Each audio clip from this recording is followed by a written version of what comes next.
South India shopping mall weddings and festive celebrations సరికొత్త designs తో అద్భుతమైన కలెక్షన్. నమస్కారం, వెల్కమ్ టు ఐ డ్రీమ్. నేను మీ సంగీత. గోల్డ్ కొనేటప్పుడు చాలా జాగ్రత్తలు పాటించకపోతే మనము గోల్డ్ని అసలు మిస్ అయ్యే ఛాన్సెస్ ఉంటాయి. చాలా నష్టం కూడా జరిగే అవకాశం ఉంటుంది. ఎందుకు నేను ఈ విషయం చెప్తున్నాను అంటే, విశాఖలో రీసెంట్గా మనం ఒక 2 days నుంచి చూస్తుంటే లలిత జ్యువెలర్స్కి సంబంధించిన దాంట్లో మేము మోసపోయామంటూ ఒక బాధితుడు ముందుకు రావడం జరిగింది. అతను గోల్డ్ తీసుకునేటప్పుడు 46 గ్రాములు ఉన్న గోల్డ్ కాస్త అతను మళ్ళీ ఒక 10 రోజుల క్రితము నేను దాన్ని రీప్లేస్ చేస్తాను అని చెప్పేసి రావడం జరిగింది. అతను గోల్డ్ వచ్చేసి 4 బ్యాంగిల్స్ తీసుకున్నాడు. అది ఒక 5 years బ్యాక్ తీసుకోవడం జరిగింది. అయితే 6 గ్రాముల గోల్డ్ అసలు మిస్ అయిపోయింది. అది వచ్చేసి వాళ్ళని అడిగితే మొత్తం ఇన్వాయిస్ ఉంది, తర్వాత నెక్స్ట్ ప్రతిదీ ఉంది, అక్కడ గోల్డ్ ఎంత ఉంది, తర్వాత నెక్స్ట్ ఎన్ని గ్రామ్స్ వచ్చింది, మొత్తం ఎవ్రీథింగ్ అంటే వేస్టేజ్తో పాటు అన్ని క్యాలిక్యులేషన్ చేసిన తర్వాతనే మనకి ఇన్వాయిస్ అనేది ఇవ్వడం జరుగుతుంది. అవన్నీ క్లియర్గా ఉన్నప్పటికీ కూడా వాళ్ళు చెప్పుతున్న సమాధానం ఏంటి అని అంటే, ఈ 6 గ్రాముల గోల్డ్ అనేది ఎందుకు పోయింది అంటే, ఎవరైతే బ్యాంగిల్స్ వేసుకుంటారో ఆ అమ్మాయి శారీకి తగిలినప్పుడు, డ్రెస్కు తగిలినప్పుడు, లేదంటే పని చేస్తున్నప్పుడు అలా 5 years అయ్యింది, 5 years వాడారు కాబట్టి 6 గ్రాముల గోల్డ్ అది వెళ్ళిపోతుంది అని చెప్పేసి చెప్తున్నారు. ఎంతైనా సరే 6 గ్రాముల గోల్డ్ వెళ్ళిపోతుందా? వెళ్ళిపోదు. వారికి చాలా డౌట్ వచ్చింది. వచ్చిన తర్వాత అప్పుడు వాళ్ళు ఏం చేశారంటే, దాన్ని ఒకసారి చూస్తే లోపల ఒక ప్లాస్టిక్ సంబంధించిన రింగ్ ఉండడం జరిగింది. దానివల్ల అప్పుడు వెయిట్ అనేది వచ్చిందా, అందుకోసం అని చెప్పేసి ఇలా జరిగిందా అని చెప్పేసి వాళ్ళు రకరకాల వాదనలు వినిపిస్తుంటే ఒక్కదాని తర్వాత ఒకటి బాతులు బయటికి రావడం జరిగింది. నాకు ఇంత నష్టం జరిగింది, ఇలా జరిగింది అని చెప్పేసి ఇప్పుడు చెప్తున్నారు. అంటే ఒకప్పుడు డబ్బులు ఊరికే రావు అని చెప్పేసి మన ముందుకు వచ్చి ఎంతో నమ్మకాన్ని సంపాదించుకున్నారు లలిత జ్యువెలర్స్ ఓనర్. అలాంటిది ఆయన ఇప్పుడు డబ్బులు ఊరికే రావు అంటూనే ఇక్కడ ఎవరైతే గోల్డ్ తీసుకుంటున్నారో వారిని మోసం చేస్తున్నట్టుగానే కదా. ఇప్పుడు దాంట్లో గోల్డ్ మనం ఏదైనా తీసుకున్నా కూడా వేస్టేజ్ క్యాలిక్యులేషన్ చేస్తారు. ఆ డిజైన్కి ఒక రేట్ ఉంటుంది, ఆ డిజైన్లో మళ్ళీ స్టోన్స్ ఉంటే ఇంకొక రేట్ ఉంటుంది. ఇవన్నీ చూసుకున్న తర్వాతనే మనం గోల్డ్ తీసుకుంటాం. అలాంటిది ఇంత నమ్మకాన్ని సంపాదించుకున్నది వెంటనే ఇమీడియట్గా ఇట్లా మోసం చేస్తున్నారు అనగానే రోజు మనం చూస్తుంటే ఎన్నో బ్రాంచెస్ ఎక్కడ పడితే అక్కడ పెద్ద పెద్ద బ్రాంచెస్ అన్నీ కూడా ఓపెన్ అవుతున్నాయి. ఒక పర్సన్ ఇంత సడన్గా ఒకటేసారి ఇన్ని బ్రాంచెస్ అనేది ఎలా ఓపెన్ చేస్తున్నారని ఇప్పుడు జనాలు ఒక డౌట్ అనేది రేస్ చేస్తూ ఉన్నారు. అంటే ఇప్పుడు మనం చూసుకుంటే మలబార్ కానివ్వండి, అదేవిధంగా ఇంకా తనిష్క్ కానివ్వండి, ఇకపోతే TBZ కానివ్వండి, ఇలాంటి ఏవైతే గోల్డ్ షాపులు ఉన్నాయో చాలా లిమిటెడ్గా వాళ్ళ బ్రాంచ్లన్నింటినీ కూడా ఓపెన్ చేస్తూ ఉన్నారు. కొన్ని మాత్రం పెడతా ఉంటారు. కానీ తిని మాత్రం ఏ ప్లేస్లోనైనా సరే పెద్ద స్థాయిలో ఒక మొత్తం షాప్స్ అనేవి ఓపెన్ చేస్తున్నారు. సెలబ్రిటీస్ వచ్చి ఇనాగ్రేషన్ చేయడం ఇలాంటివన్నీ కూడా ఈ మధ్య కాలంలో జరుగుతూ ఉన్నాయి.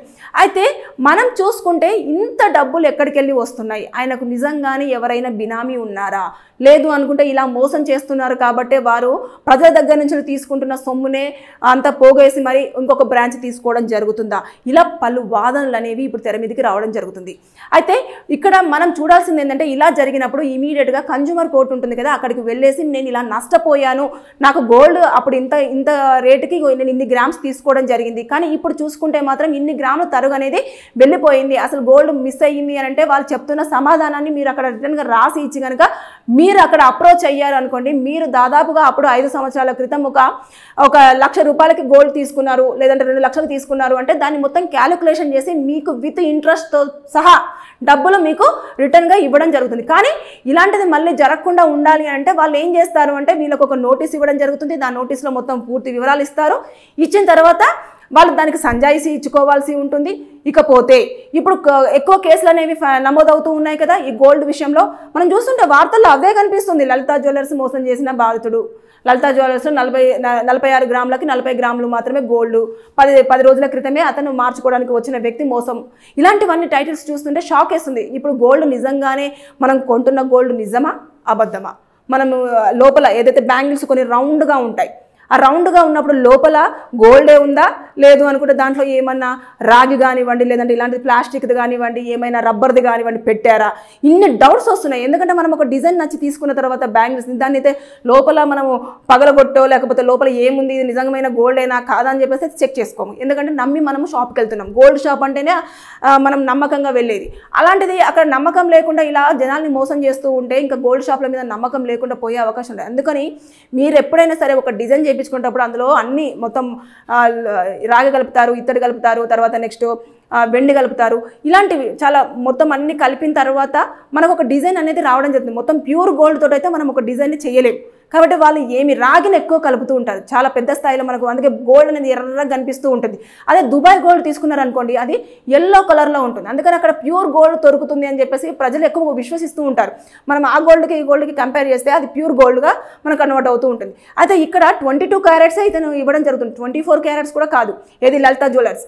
అలాంటిది 22 క్యారెట్స్లోనే ఇంత అన్యాయం జరుగుతుంది అని అంటే ఇంకా 18 క్యారెట్స్ ప్లస్ తర్వాత 16 క్యారెట్స్లలో ఉంటాయి కదా, వాటి మీద హాల్ మార్క్స్ అనేవి ఉంటాయి. ఆ హాల్ మార్క్స్కి సంబంధించి పర్మిషన్ ఉందా లేదా, నిజంగానే ఆ షాప్ వాళ్ళ హాల్ మార్క్ సంబంధించిన అన్ని నామ్స్ అనేవి కంటిన్యూ చేస్తున్నా లేదా, హాల్ మార్క్ ఇచ్చినప్పుడే ఇన్ని గ్రాముల గోల్డ్ కంపల్సరీగా ఉండాలి అని చెప్పేసి అది ఒక నిర్ధారించబడి ఉంటుంది. అలాంటిది ఒక సర్టిఫికేటైజేషన్ ఉంటుంది. అలాంటిది లేకుండా వాళ్ళు ఇష్టానుసారంగా ఇలా ప్రజల్ని మోసం చేస్తూ ఉంటే ఇప్పుడు ఇది మార్కెట్లో అయితే చాలా వరకు రన్ అవుతూ ఉంది. చిన్న చిన్న షాపులే కాదు, ఇంత పెద్ద షాపులలో కూడా మోసం జరుగుతుంది అంటే ఇక బంగారం ఎక్కడ కొనాలి అన్న ప్రశ్న మాత్రం ప్రతి ఒక్కరి మైండ్లో వచ్చే ఉంటుంది. గోల్డ్ చూస్తేనేమో గోల్డ్ రేట్ చూస్తేనేమో ఆకాశంలో ఉన్నాయి అందనంత దూరంలో. అలాంటిది కష్టపడి నష్టపడి పెళ్ళిళ్ళకో లేదంటే ఇంకేదో దానికోసం గోల్డ్ తీసుకుంటే ఇలా మోసపోతూ ఉన్నారు. దీనిపైన ఒక సమగ్రమైన ఏదైతే ఎంక్వైరీ జరగాలి. గోల్డ్ షాపులలో ఇదేదైతే ఉంటుందో క్వాలిటీ ఎలా మెయింటైన్ చేస్తున్నారు, క్వాంటిటీ ఎలా మెయింటైన్ చేస్తున్నారు అనేది అధికారులను పంపించి కంపల్సరీగా చెక్ చేయాలని చెప్పేసి గవర్నమెంట్ కనుక చర్య తీసుకుంటే ఈ మోసాలు అనేటివి తగ్గే అవకాశం ఉంటుంది అని చెప్పేసి చాలామంది ప్రజలు వారి వాదనలు వినిపిస్తూ ఉన్నారు. ఏదేమైనా సరే కానీ 46 గ్రాములలో 6 గ్రాములు కేవలం యూజ్ చేస్తేనే వెళ్ళిపోయినాయి అంటే ఎంత షాకింగ్ విషయం అండి. ఎంత దారుణంగా మోసం చేయాలన్న ప్రయత్నం చేశారు ఆ షాప్ వారు. వింటుంటే మనకే ఆశ్చర్యం వేస్తుంది. అంటే జస్ట్ ఇప్పుడు ఇది గోల్డ్ ఉంది, ఈ గోల్డ్ వేసుకొని రోజు ఇలా జరిగితే ఇంకా గోల్డ్ తగ్గిపోతుందంట. మరి మనకు తెలియదు, కొత్త విషయం ఇది. సో చాలామంది మోసపోతున్నారు. కాబట్టి మీరు ప్రతిదీ క్షుణ్ణంగా పరిశీలించిన తర్వాత నా గోల్డ్ని 1కి 2 సార్లు చెక్ చేసుకొని దాని నిజమైన గోల్డా కాదా, అందులో గోల్డే ఉందా లేదు అనుకుంటే ఏమైనా ఇన్సెట్ చేశారా, ఆ రాళ్ళు నిజమైన రాళ్ళా కాదా, ఇవన్నీ పూర్తి స్థాయిలో ఎనాలిసిస్ చేసిన తర్వాతనే మీరు గోల్డ్ అనేది పర్చేస్ చేస్తే మీరు అన్ని రకాలుగా సేఫ్. లేదు అంటే నష్టపోయే అవకాశాలు, మోసపోయే అవకాశాలు చాలా వరకు కనిపిస్తూ ఉన్నాయి.